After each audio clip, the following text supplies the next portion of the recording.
Ayo, what's up? Ako nga pala si BT at nandito ngayon tayo sa BT Reaction and welcome to my channel, Tunay na Kritiko.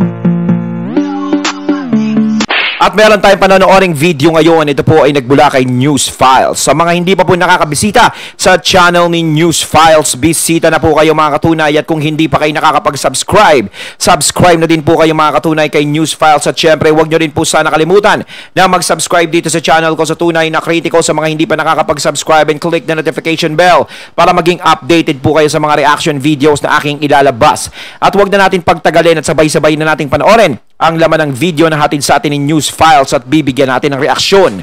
Pasok! Sinabi na po ni Speaker Martin Romualdez na isusulong ng mababang kapulungan ang charter change. Ano daw, ayuda daw?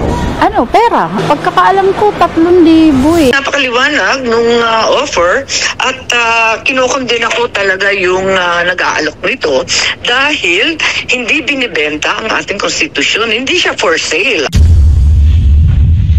Galit na pumalag ngayon ang kapatid ni Senator Aimee at ilang mga senador. Kinondina nila ang umano'y panunuhol para sa pagtulak ng Chacha. Anila ang totoong People's Initiative ay malayang nanggagaling sa taong bayan at hindi sa pilitan gamit ang pera. Kaya panawagan ng ilang mambabatas, mas imbestigahan ang isyu at panagutin ang mga nasa likod nito. Kaya pala tinanggala ng budget si VP Sara Duterte dahil dito pala nila nilagay ang milyon-milyong budget sa petisyon ng People's Initiative para tuluyan ng maisakatuparan ang kanilang binabalak at pinaplano na charter change. Bakit ang tapang nila mag-alok ng ganito? Talaga bang for sale na ngayon ang ating saligang batas? Ano ba naman to? Talagang grabe namang itong kawalanghiyang ito.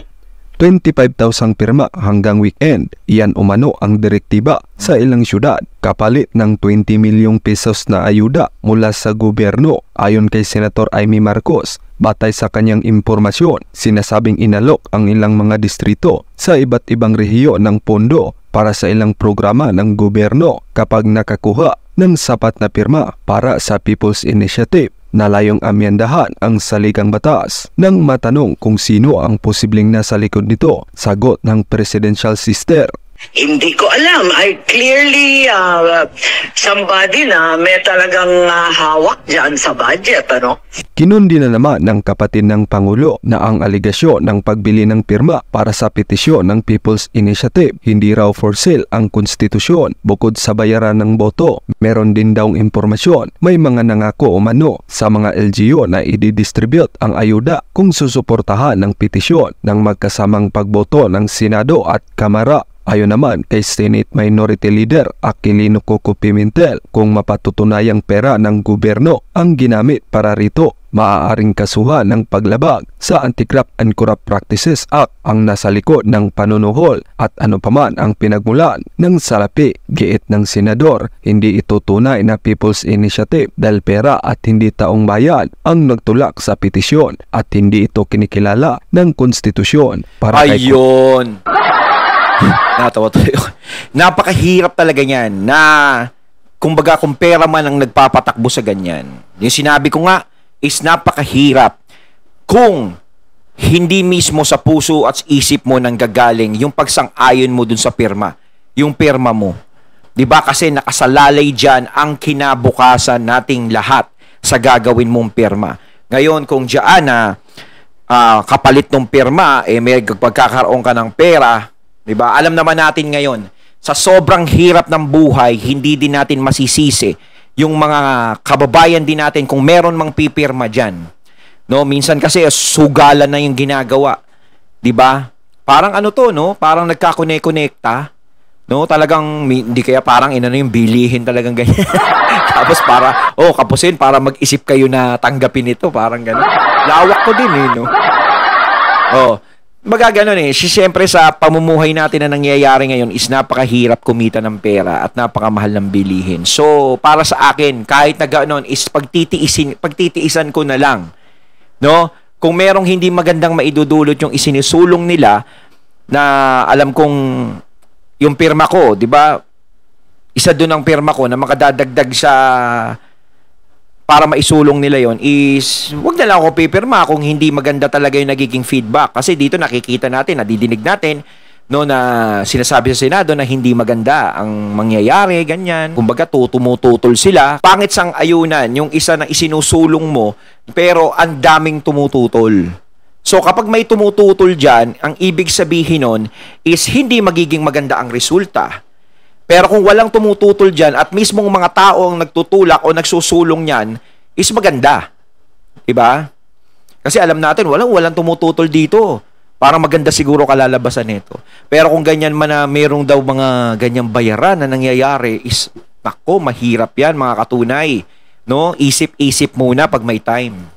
Coco Pimentel, dapat mag-imbestiga ang PNP, NBI, DILG, Kongreso at maging non-government organizations kung public funds ang ginamit sa panunuhol. Dapat daw managot ang mga nasa likod nito, pero ano pa mang source ng pondo, hindi na ito maituturing na lehitimong People's Initiative, kundi pera-pera lang kung talagang nakalap ang mga pirma sa pamamagitan ng panunuhol. Ayon kay Pimentel, dapat itong tutulan kapag inihain na ang petisyon sa Commission on Elections. 20 million total kada distrito ang inaalok. Pinag-utusan ang napakaraming bagong halal na mga barangay kapitan na mag-produce ng mga lagda na 20 mil by weekend para sila mabigyan nitong sinasabing DSWD, DOH at DOLE. Ano, magkano 20 mil?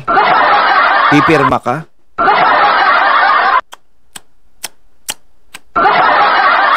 Ano mga katunay? 20 mil na!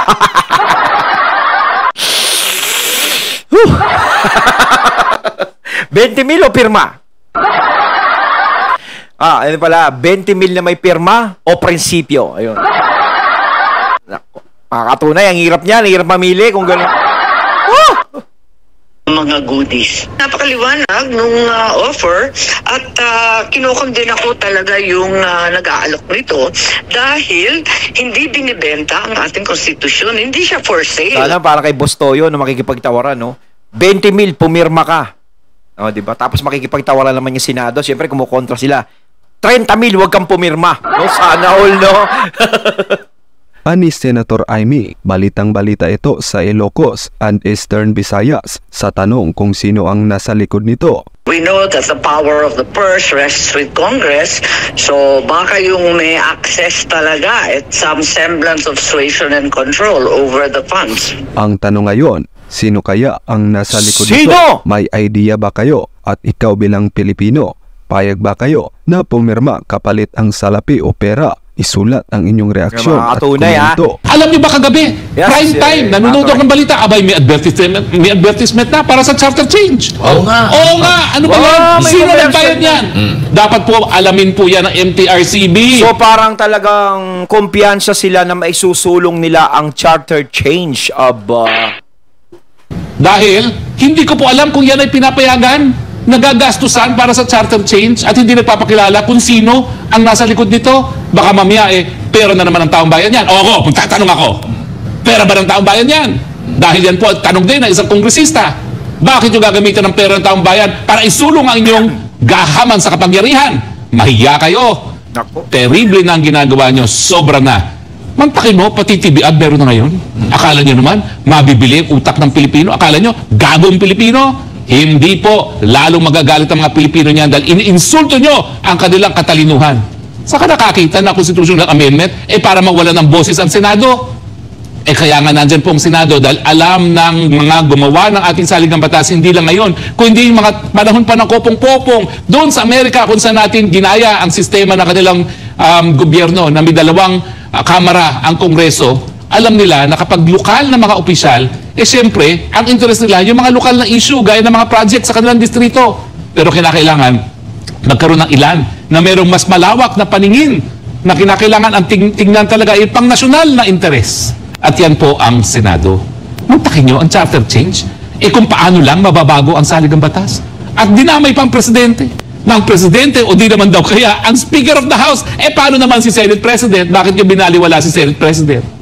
At siyempre, bakit voting jointly ang gusto ninyo? Dahil you have the tyranny of numbers in the House. Alam niyo sa falsification of documents, nakasaad sa jurisprudence ng ating hukuman, kung sino ang nakinabang sa forgery, siya ay presume na responsable sa forgery. Eh dito po, bagamat ito ay hindi forgery, kung sino ang nakikinabang doon sa charter change for sale, sila talaga ang presume. So this is Mazda's new design. Kind of gives me some Old Republic vibes. I'm really digging this brass neck. Presume na nasa likod yan. Alam na. Ay sino nasa likod yan? Eh di mga miyembro ng Kongreso na makikinabang kung hindi na kinakailangan bumoto ang Senado sa kahit anong proposed na pagbabago sa saligang batas. Inichipwera talaga nila yung Senado kasi yung Senado talaga kokontra at kokontra yan eh. Hahanapan nila ng ano yan, ng butas yan kung bakit gustong-gusto nila ipatupad yung charter change na yan na ayaw talaga nila. Siyempre kung ayaw nila, wag na natin isama yung mga yan. Ayaw naman nila eh. Tayo-tayo na lang, di ba? Pero karapatan din naman ng Senado yun. Karapatan din ng mga taong bayan. Kumbaga yung pagsang-ayon ng lahat dapat yan. Bago ipatupad yan, is dapat lahat ay sumasang-ayon. 'Di ba? Kahit ipakita naman nila yan, kahit i-advertise nila yan, 'di ba? Ang mga tao is hindi na gano'n na nabubulag gaya ng dati. No? Kasi ang mga tao ngayon is matatalino na. Lahat ng mga Pilipino hindi na basta-basta yan nagpapauto. No? Kaya nga walang nanalong dilawan nung nakakaraan. Kasi nga mulat na ang mga isip naming lahat sa nangyayari sa bansa. Alam namin kung sino ang karapat-dapat na makatulong sa bansa at sino ang salot at hindi makakatulong sa bansa. At alam namin kung ano yung mga bagay o batas o kalakaran na pwedeng makatulong sa aming lahat. Masyado na po iniinsulto ang intelihensya ng taong bayan. Itigil na po yan. Nakakasuka na po kayo sa inyong pagiging gahaman sa kapangyarihan. Garapal na po yan! Mga gahaman sa kapangyarihan, ngayon po ang sasalawlain ng ating saliging batas, mantakidyo para sa 100 pesos. Gusto nilang babuyin ang isang pamamaraan na nagbibigay lakas sa taong bayan, nag-i-institutionalize ng people power. Paki mo, parang pangit naman nun, 100 pesos. Pero kanina nabanggit ni Madam Amy, ni Senator Amy, na 20 mil. Ayuda ba yun, 20 mil? Napapalunok ako dun eh. Papahiya po kayo dahil ang taong bayan, kukunin ng 100 pesos ninyo, walang pakialam sa inyong 100 pesos, wag na lang. Ayoko niyan, manahan. Ano ko dyan? Kahon! Ninanais na magkaroon pa ng mas malaking at mas marawak pang kapangyarihan. Kayo po ay hagupitin ng galit ng taong bayan dahil iniinsulto po ang taong bayan kung akalain nyo yung pinakasagradong batas sa ating bayan at saligang batas ay maamendahan para lang po masuportahan ang yun nga po, paghahangad ng isang tao sa kapangyarihan na hindi niya makuha diretso sa taong bayan. Mabibigo po kayo at makikita nyo kung anong tunay ng anyo ng Pilipino pag sobra na talagang lalaban na. Ganyan na mga Pilipino. Kumbaga, nakikiramdam lang yan. Lahat, di ba, mga katunay? Pero kapag alam nila na talagang maaagrabyado na tayo lahat, tayo magiging kawawa bandang huli, hindi tayo papayag sa ganyan. Lahat tayo ay magsasama-sama. Mr. President PBBM, naku po, ang Speaker of the House, nananatiling Speaker dahil sa inyong suporta. Huwag nyo naman pong payagan na babuyin ang ating mga proseso na nakasaad sa ating saligang batas. Tama po yan. May karapatan ng lahat na magsabi, magbigay ng suhestyon kung paano babaguhin ang saligang batas. Pero una-una, huwag naman po sa mga pamamaraan na sinasalawla yung ating mga institusyon. Mantakin mo, People's Initiative, naging Congressional Initiative, at saka, hindi pa yan. Constitutional Amendment for sale. Hindi pa ba sapat na napakadami ng mga politiko na binibili kanilang mga posisyon? Pati ba naman yung pagbabago sa saligang batas bibilhin sa taong bayan? Nako mga taong bayan, panahon na po para magalit. Sobra na po. Sobra. Yung mga ginawa nila, pagtanggal sa budget ng Vice President, yung pagliliti sa ating dating Presidente at sa ating VP sa ICC, siguro po, lahat yan ay mga issue lang ng politika. Pero pagdating po sa saligang batas, sagrado na po yan. Huwag naman pati yan, sasalawlain. Ang tanong, sino nga ba ho gumagastos para dito sa initiative neto? hindi pa nga po malinaw kung bakit ang Kongreso ay merong liquidation by certification na talaga naman pong sadyang sila lang sa lahat ng branch of government ang may ganyan. Ngayon, ito na naman ang People's Initiative na nagmumula sa Kongreso na alam nating napakamahal. Mantakin nyo, anong 12% ng 65 million registered voters? Sige nga, mathematician. Ang 10% ay 6 million. Dagdagan pa ng 0.5, that will be 9 million. 9 million votes ang kinakailangan natin. 12% kada distrito. Kung mamibigay sila ng 100 pesos each, magkano yun?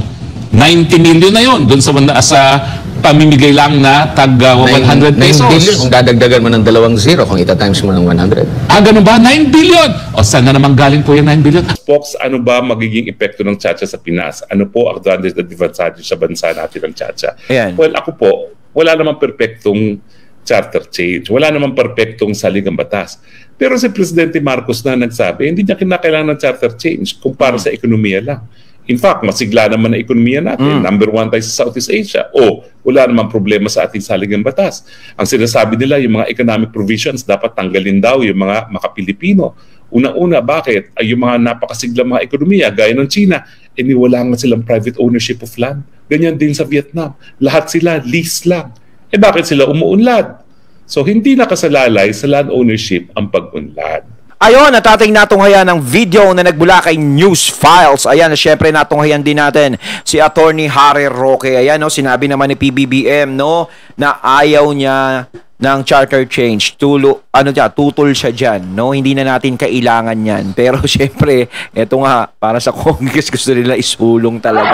Ewan ko sa inyo.